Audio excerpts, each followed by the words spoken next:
Mewakili masyarakat Aceh siap melawan. Semangat. Terima kasih kawan.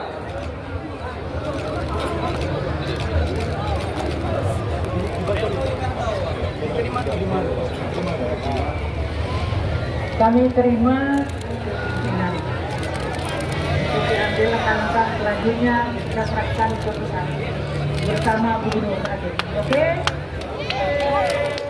Syedaralun demo aksi Gerakan Indonesia Gelap dari mahasiswa Universitas Syah Kuala, Ketua BEM USK dan Korlap menolak untuk diwawancara oleh wartawan di halaman kantor Dewan Perwakilan Rakyat Aceh pada Rabu 19 Februari 2025. Aksi tersebut merupakan buntut aksi lanjutan yang dilakukan oleh perkumpulan BEM di ibu kota. Mereka melakukan aksi buntut adanya efisiensi anggaran yang diterapkan oleh pemerintah Indonesia. Mereka menyampaikan orasi kekesalannya perihal kebijakan Presiden Republik Indonesia Prabowo Subianto yang melakukan efisiensi anggaran. Para pendemo menyampaikan aspirasinya yang diterima langsung oleh perwakilan Komisi 3 DPRA. Aksi damai tersebut berlangsung aman tanpa ada aksi protes dan dorong-dorongan antara petugas keamanan dan mahasiswa. Namun seusai aksi, Ketua BEM USK Muhammad Ikram dan Koordinator Lapangan menolak untuk memberikan keterangan kepada wartawan. Mereka enggan memberikan pernyataan kepada wartawan perihal poin tuntutan yang dilayangkan. Meski sudah didesak oleh wartawan untuk memberikan keterangan, mereka menolak dan langsung berangkat menggunakan mobil bak terbuka. Dalam poin tuntutan yang diterima serambi dari anggota Komisi 3 DPRA, mahasiswa menuntut pemerintah pusat agar mengembalikan dana otsus seperti semula.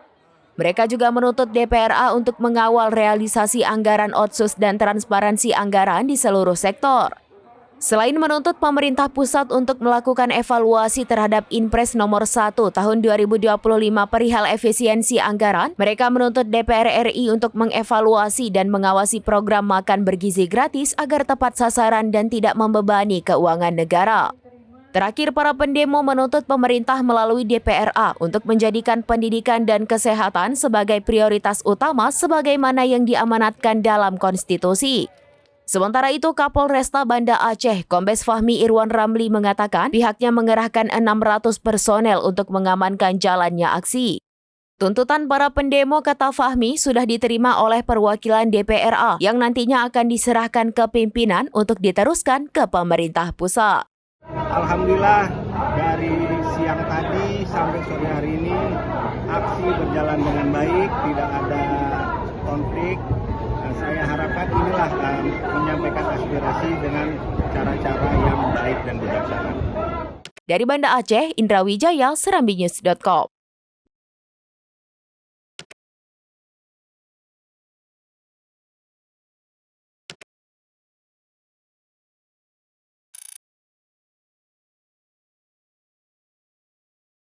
Download Tribun X sekarang, menghadirkan lokal menjadi Indonesia.